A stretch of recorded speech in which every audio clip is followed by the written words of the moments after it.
नमस्कार स्टूडेंट्स। आज अपने करने जा रहे हैं एम्फियोक्सिस की जो मॉर्फोलॉजी जो अपने कल डिस्कस कर रहे थे उसी को आज अपने आगे डिस्कस करेंगे। कल अपने जो इसका देखा था वो मॉर्फोलॉजिकल कैरेक्टर देखे थे अपने कि मॉर्फोलॉजिकल कैसे किस प्रकार से इसकी संरचना होती है। आज अपने जो देखने जा रहे हैं वो इसकी लैटरल व्यू से जो इंटरनल स्ट्रक्चर है उसका डिस्कस करेंगे। तो सबसे पहले तो मैं थोड़ा डायग्राम को नामांकित कर देता हूँ इसको।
तो देखिए स्टूडेंट्स, अपने जो कल देख रहे थे इसका ब्रैंकियोस्टोमा की मॉर्फोलॉजी अपने देखी थी कल।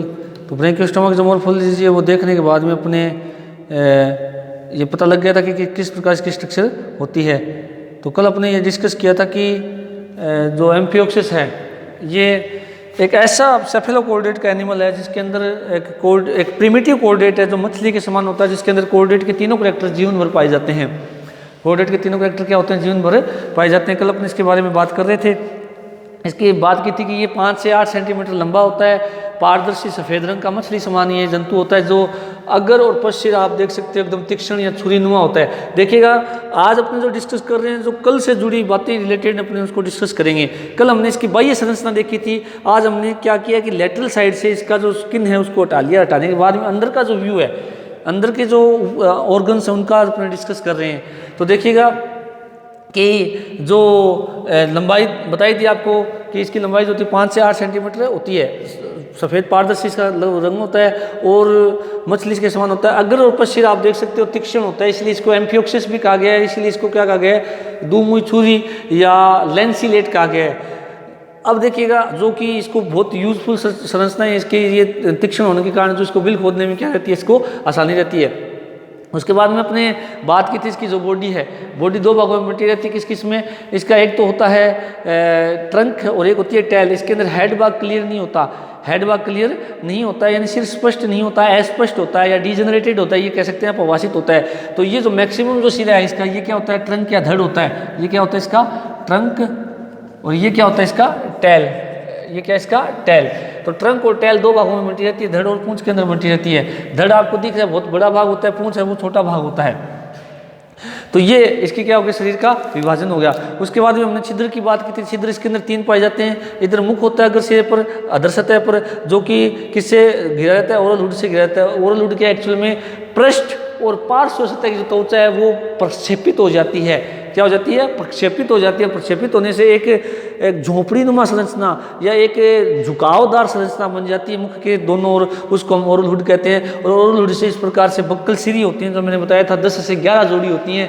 ये सलाखाओं की, काइटिन की सलाखाओं की बनी हुई कठोर संरचनाएं होती हैं। और ये मैंने बताया था कि ये जो बक्कल सिरी होती हैं इनकी संख्या 10 से 11 जोड़ी होती हैं और इनके ऊपर संवेदी अंकुरक होते हैं। क्या होते हैं? संवेदी अंकुरक, जो जल की रासायनिक जांच भी करते हैं और साथ में जल को छानने का कार्य भी करते हैं। जो उपयोगी भोज्य कणों युक्त जल है उसको ही अंदर जाने देते हैं, उपयोगी को यहीं से ये रिजेक्ट कर देते हैं, जिसको अपने आगे डाइजेस्टिव सिस्टम में डिस्कस करेंगे। उसके बाद में देखिएगा मुख के बाद में अगला जो छिद्र है वो है एट्रियल पोर। अब एट्रियल पोर आपको बताया था कि इसके अंदर एट्रियल कैविटी पाई जाती है, जो कि अधर सतह पर होती है और फेरिंक्स के अधर सतह पर होती है और फेरिंक्स के दोनों लेटरल साइड में होती हैं। क्या? इसकी एट्रियल कैविटी। और एट्रियल कैविटी जिस छिद्र से बाहर खुलती है उसको एट्रियल पोर कहा जाता है। एट्रियल पोर कौन सी सतह पर होती है? अधर सतह पर होता है। और ये छिद्र जो है वो एट्रियल कैविटी का छिद्र होता है। उसके बाद तीसरा छिद्र जो मैंने बताया था वो कौन सा होता है? एनस, जो कि पाचन तंत्र का अंतिम छिद्र होता है, जिसको आपने बहुत बार पढ़ा भी है कि अपने जो पाचन तंत्र का अंतिम छिद्र होता है उसको हम एनस कहते हैं। तो 3 इसके अंदर छिद्र हो गए। उसके बाद में देखिएगा कि हम इसके बात करें फिन और फोल्ड्स की। तो फिन इसके अंदर देखिएगा कि 3 प्रकार के फिन्स पाए जाते हैं, जो मैंने बताया था अयुग्मित होते हैं, यानी युग्म के रूप में नहीं पाए जाते हैं। युग्म का अर्थ यहाँ जोड़े के अंदर, जैसे अपने मछलियों के अंदर पढ़ा है कि पेक्टोरल और पेल्विक फिन जोड़े के रूप में पाए जाते हैं, जो लेफ्ट साइड में भी होते हैं राइट साइड में भी होते हैं। इसके अंदर ऐसा नहीं होता है। इसके अंदर केवल 3 फिन पाए जाते हैं जो अनपेयर्ड होते हैं, यानी अयुग्मित होते हैं। पहला फिन कौन सा होता है? डोर्सल फिन होता है, जो कि डोर्सल सतह पर होता है, आपको ये दिख रहा है बड़ा।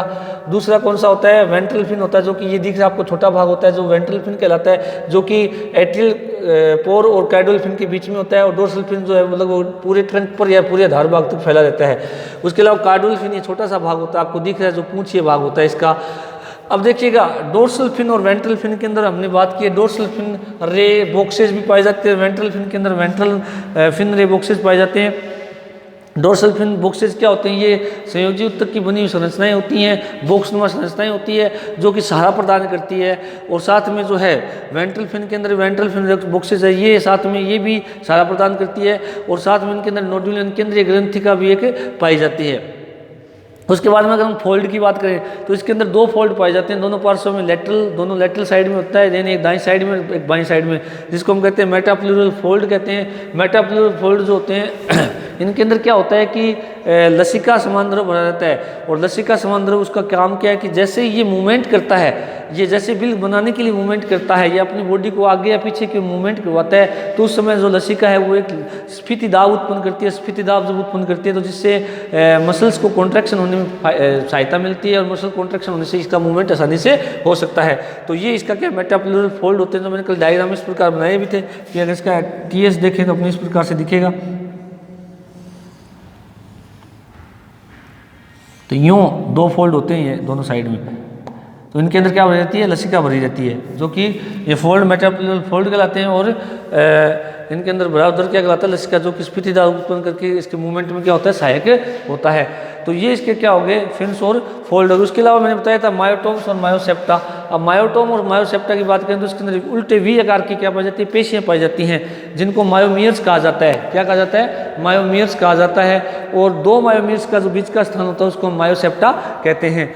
तो ये अपने कल संरचनाओं की बात कर चुके हैं। अब देखिएगा स्टूडेंट, कुल जो इंटरनल स्ट्रक्चर्स हैं उनका अपने थोड़ा डिस्कस कर लेते हैं, जो कल अपने मॉर्फोलॉजी के लिए अपने डिस्कस नहीं कर पाए थे, आज उनको अपने बाहर से डिस्कस करते हैं। तो सबसे पहले देखिएगा जो अपने कुछ नाम आए, डाइजेस्टिव सिस्टम के नाम हैं, तो जिनको अपने वैसे तो डाइजेस्टिव सिस्टम में पूरा पढ़ेंगे पर हल्का आउटलाइन अपने देख लेते हैं। तो सबसे पहले ओरल हुड मैंने बता दिया कि जो पृष्ठ और पार्श्व सतह की जो त्वचा होती है वो प्रक्षेपित हो जाती है। प्रक्षेपित होने से एक हुडनुमा संरचना या एक आवरणनुमा संरचना बन जाती है मुख के ऊपर, जिसको कहते हैं ओरल हुड कहते हैं। ओरल का होता है मुख और हुड का मतलब होता है हुड, ठीक है। उसके अलावा इसमें 10 से 11 जोड़ी क्या पाए जाते हैं, बक्कल सिरी पाए जाते हैं, जो कि काइटिन की कठोर छड़ों की बनी संरचनाएं होती हैं। और इनके ऊपर संवेदी रोमनुमा संरचनाएं पाई जाती है, जो कि इसकी यूँ कह सकते हैं जल की एक तरीके से रासायनिक जांच करने का कार्य करती हैं।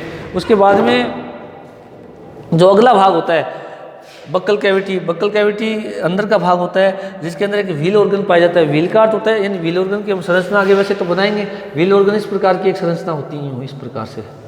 तो इसका हम टीएस सेक्शन देखें तो इस प्रकार की संरचना होती है। अंदर की जो उपकला लेयर होती है वो इस प्रकार से उंगलीनुमा उपहार के रूप में व्यवस्थित हो जाती है, जिससे एक व्हील का मतलब होता है चक्रनुमा, जिसको हिंदी में कहते हैं मूलर का अंग भी कहते हैं, या मूलर का चक्रांग भी इसको कहा जाता है। क्या कहा जाता है इसको, मूलर का चक्रांग या मूलर का अंग भी इसको कहा जाता है। और इसका फ़ायदा क्या है, इसका फ़ायदा ये होता है कि ये जो है मूलर का चक्रांग है, इसकी सहायता से ये क्या करता है, अपने वाटर का जो मूवमेंट है उसको बनाए रखता है। वाटर मूवमेंट बनाए रखने से क्या होता है कि इसको ये कह सकते हैं कि जो जल है वो ये व्हील का ऑर्गन इस प्रकार से घूमता रहता है। घूमने से क्या होता है कि जो जल है वो मुख की ओर क्या होता है, खिसकता रहता है। तो व्हील ऑर्गन जो अपने आगे वैसे डिस्कस करेंगे तो वो यहाँ बक्कल कैविटी के अंदर पाया जाता है। उसके अलावा विलम इसको एक प्रकार से ये पर्दिनुमा संरचना होती है, जो कि बक्कल कैविटी और फेरिंक्स के बीच में पाई जाती है। और इसके बीच में एक एंटेरोस्टोम नामक यानी आंतरिक मुख नामक एक सूक्ष्म छिद्र भी पाया जाता है, जिससे होकर के जल जो है यानी विलम भी एक प्रकार से जल को छानने का काम करती है। उसके साथ में सीलिया लगे होते हैं। उसके बाद में आपको दिख रहा है ये बड़ा भाग जो है फेरिंक्स होता है। बड़ा भाग क्या होता है, फेरिंक्स होता है। और फेरिंक्स के अंदर जो पाए जाने वाले छिद्र हैं इनको क्या कहा जाता है, गिल स्लिट्स कहा जाता है। और जो फेरिंक्स है उसके अधर सतह पर और पार्श्व सतह पर क्या मौजूद होती है, एट्रियल कैविटी होती है। उसके बाद में फेरिंक्स जो है आगे की ओर देखिए, अब देखिए इसका पाचन तंत्र को 3 भागों में बांटा जाता है, अग्रांतर, मध्यांतर और पश्चांतर। कितने भाग होते हैं, 3। अग्रांतर यानी पाचन तंत्र का आगे का भाग, मध्यांतर में बीच का भाग और पश्चांतर यानी पीछे का भाग। 3 भागों के अंदर इसके पाचन तंत्र को बांटा जाता है, जिसको अपने डिटेल में आगे डिस्कस करेंगे। अब देखिएगा इसके अंदर क्या होता है कि जो अग्रांतर होता है इसके अंदर फेरिंक्स तक का भाग होता है। मध्यांतर के अंदर ये मेन भाग ये होता है, जिसके अंदर मध्यांतर में एक तो मिडगट डाइवर्टिकुलम आता है, जिसको अंदर नाल भी कहा जाता है, और साथ में क्या आता है, आंतर का कुछ भाग आता है। और पश्चांतर के अंदर इसके अंदर रेक्टम आता है और क्या आता है, एनस आता है। तो इसका जो मुख्य भाग है वो मिडगट डाइवर्टिकुलम और एक क्या इंटेस्टाइन, जहाँ पर भोजन का क्या होता है, पाचन होता है। उसके बाद में देखिएगा कि इसका सिस्टम क्या रहता है भोजन लेने का, कि व्हील का ऑर्गन जब मूवमेंट करता है, मूवमेंट करने से क्या होता है कि जल यहाँ आता है, बक्कल कैविटी की ओर आता है। बक्कल कैविटी की ओर आता है तो जो बक्कल सिरी जो होते हैं, जो संवेदी अंकुरक जिनके ऊपर लगे होते हैं, जल की रासायनिक जांच करेंगे। जल यदि अंदर लेने योग्य है तो उसको लिया जाता है, अगर नहीं लेने योग्य है तो उसको यहीं से रिजेक्ट किया जाता है। फिर जल जो है विलम के एंटेरोस्टोम छिद्र से होता हुआ फेरिंक्स में जाता है। अब फेरिंक्स में जब जल जाता है तो उस जल के अंदर आपको पता है ऑक्सीजन भी होती है और क्या होता है, भोज्य पदार्थ भी होते हैं। तब होता क्या है कि जो भोज्य पदार्थ होते हैं वो तो क्या होते हैं, अंदर ही रह जाते हैं, क्योंकि ये सीलिएटेड होते हैं सारे गिल स्लिट्स। और क्योंकि हमने बात की थी ये भी एक फिल्टर एनिमल होता है, तो इसके अंदर सीलिया लगे होते हैं। अब क्या होगा कि ये जो सीलिया होते हैं, ये सीलिया जो है ये भोजन को क्या करते हैं, अंदर ही रख देते हैं, किसके अंदर, फेरिंक्स के अंदर रख देते हैं। तो जो इसकी फेरिंक्स होती है वो बहुत बड़ा भाग होता है, और जिसके अंदर गिल स्लिट्स पाए जाते हैं। तो जो भोजन है वो क्या होते हैं, इन गिल स्लिट्स के सीलिया जो है वो अंदर ही रोक देते हैं। कहाँ रोक देते हैं, गिल स्लिट्स के जो सीलिया है वो भोजन को क्या कर देते हैं, अंदर ही रोक देते हैं, जिससे भोजन जो है वो तो फेरिंक्स के अंदर रह जाता है, और जो शेष जल है वो कहाँ आ जाता है, एट्रियल कैविटी के अंदर आ जाता है। अब जो जल एट्रियल कैविटी में जब आता है तो उस समय गिल स्लिट्स के जो फेरिंक्स की दीवार है, या यूँ कहते हैं कि गिल स्लिट्स के बीच में जो है ब्लड वेसल्स पाई जाती है, जो गैसियस एक्सचेंज भी कर लेती हैं। अब जो जल यहाँ एट्रियल कैविटी में आता है उसको एट्रियल पोर से क्या किया जाता है, शरीर से बाहर निकाल दिया जाता है। अब देखिएगा, अब जो भोजन अंदर रुका है उस भोजन को क्या किया जाता है, फिर आगे फेरिंक्स से कहाँ, इस मिडगल डायोटिकुला में, और मिडगल डायोटिकुला से इंटेस्टाइन में ले जाया जाता है।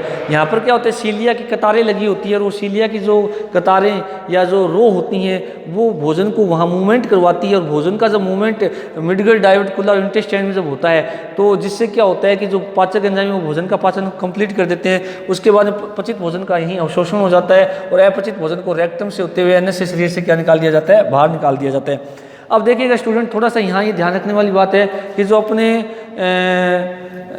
हर्डमानिया था, उस हर्डमानिया के अंदर तो क्या था कि जो एट्रियल कैविटी का एट्रियल पोर होता है वो ही सभी पदार्थों को बाहर निकाल रहा था जल के साथ। पर यहाँ पर क्या होता है, एनएस के यूँ कह सकते हैं पाचन तंत्र का जो एनएस होता है वो अलग खुलता है, और एट्रियल कैविटी का एट्रियल पोर जो है वो क्या खुलता है, अलग खुलता है। तो यहाँ ये थोड़ी ध्यान रखने वाली बात है। और थोड़ा एक पाचन तंत्र के अंदर मिडगल डायोटिकुलम नामक एक विशेष संरचना भी पाई जाती है, जिसके अंदर पाचक एंजाइम बनते हैं और जो भोजन को के पाचन में क्या होते हैं, सहायक होते हैं। तो यहाँ तक ये संरचना शायद समझ में आ गई होंगी आपके। उसके बाद में क्या है कि बात अब आती है कि तीन मुख्य कैरेक्टर होते हैं। तीन कैरेक्टर अपनी बात करके आए थे किसके, कोर्डेटा के, कैरेक्टर ऑफ कोर्डेटा जो हमने बात की थी। पहला कौन सा था, नोटोकॉर्ड का होना, पहला कौन सा, नोटोकॉर्ड का, दूसरा नरोकॉर्ड का, और तीसरा कौन सा था, गिल स्लिट्स का पाया जाना। अब देखिएगा स्टूडेंट्स, ये तीन कैरेक्टर हमने बात की थी। अब इन तीन कैरेक्टर, यानी पूरा एनिमल अलग है, और इन तीन कैरेक्टर की यदि हम बात करें तो इनको मैं थोड़ा सा स्पेसिफिकली यहाँ बताना चाहूँगा कि यहाँ पर अब ध्यान से देखिएगा कि हम कोर्डेटा के तीन कैरेक्टर होते हैं, नोटोकॉर्ड, नरोकॉर्ड और गिल स्लिट। अब हर्डमानिया में हमने तीनों कैरेक्टर देखे थे, परंतु ये तीनों कैरेक्टर उसके लार्वा में पाए जाते हैं। उसके टैडपोल लार्वा में देखे थे हमने उसके, और टैडपोल लार्वा में भी नोटोकॉर्ड जो मुख्य लक्षण होता है, क्योंकि हम कोर्डेटा का मुख्य आधार क्या मानते हैं कि नोटोकॉर्ड का पाया जाना। अब उसके हर्डमानिया के नोटोकॉर्ड कहाँ था, लार्वा की पूंछ में था, इसलिए उसको यूरोकोर्डेट बोला था। और यहाँ पर इसको हमने सेफेलोकोर्डेटा में रखा है। सेफेलोकोर्डेटा में रखने का मतलब ये है कि इस जंतु के, सेफेलोन का अर्थ होता है सिर या कपाल, और कोर्ड का मतलब होता है क्या, रज्जु, और एटा का मतलब होता है धारण करना, यानी इस जंतु के सिर या कपाल में क्या पाया जाता है, नोटोकॉर्ड पाई जाती है। अब देखिएगा, आप यहाँ सोचो कि मैंने यहाँ कहीं भी सिर नाम नहीं लिखा है पूरी बॉडी के अंदर, हमने दो ही पार्ट बात की है, ट्रंक और टेल, यानी धड़ और पूंछ की बात की है। तो यहाँ पर इस एरिया को जो रोस्ट्रम वाला भाग है, रोस्ट्रम मैंने बताया था कि सिर या मुख से आगे का जो भाग है वो उभरा हुआ हो किसी जंतु के अंदर, तो उस भाग को हम रोस्ट्रम कहते हैं। तो यहाँ पर देखिएगा कि तीनों कैरेक्टर, पहली बात तो मैं दिखा देता हूँ इसके तीनों। ये देखिएगा नरोकॉर्ड मौजूद है, ये नोटोकॉर्ड मौजूद है, और ये गिल स्लिट मौजूद है, तीनों कैरेक्टर मौजूद है। तो ये पहला ऐसा कोर्डेट है एम्फियोक्सिस जिसकी अडल्ट स्टेज के अंदर ये तीनों कैरेक्टर मौजूद रहते हैं। जबकि हर्डमानिया में हमने देखा था कि अडल्ट स्टेज के अंदर केवल एक ही कैरेक्टर गिल स्लिट मौजूद रहता है, और नोटोकॉर्ड और नरोकॉर्ड उसके अंदर लार्वा में तो मौजूद होती है, परंतु वयस्क में क्या हो जाती है, समाप्त हो जाती है। परंतु यहाँ पर तीनों कैरेक्टर मौजूद है, नरोकॉर्ड भी है, नोटोकॉर्ड भी और गिल स्लिट, तीनों वयस्क में भी पाए जाते हैं। अब देखिएगा कि अब आप देखो कि सेफेलोकोर्डेट क्यों कहा गया, इसके अंदर ये नोटोकॉर्ड देखिएगा आप, मुख्य जो आधार होता है कोर्डेट जंतु का, वो अग्र सिरे से आप देख सकते हो कि पुष्ट सिरे तक, यानी कि एक प्रकार से कह सकते हो इसके अंदर रोस्ट्रम से लेकर के टैल तक फैला रहता है, इसलिए इसको सेफेलोकोर्डेट में रखा गया है। और यदि इसको हम रोस्ट्रम को एक प्रकार से यदि उदाहरण के तौर पर अगर सिर भाग माने